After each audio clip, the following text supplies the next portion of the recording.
বন্ধুরা, দুপুরে দেখুন মা কি রান্না করেছে। মা খাওয়া গেছে, বাবারা খাওয়া গেছে। না, নিয়ে এসো সব ঢাকা দেওয়া আছে খাবার। গরম গরম ভাত, লাউ শাক দিয়ে বাঁধাকপির তরকারি, সয়াবিনের তরকারি, আজও নিরামিষ বন্ধুরা।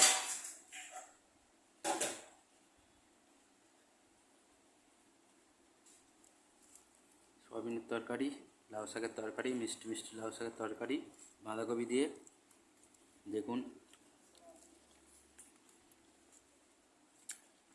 ভালোই লাগছে। লাউ শাক কিন্তু এখন মিষ্টি মিষ্টি, হ্যাঁ, বাঁধাকপি দিয়ে করলেই।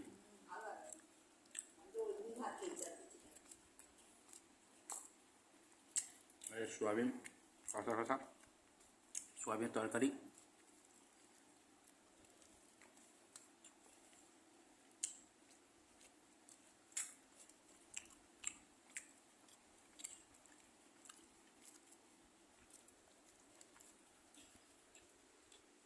মা বসে আছে, বাবা ঘরে শুয়ে আছে। বন্ধুরা, ভিডিওটা কেমন হয়েছে আপনারা কমেন্ট করে জানাবেন।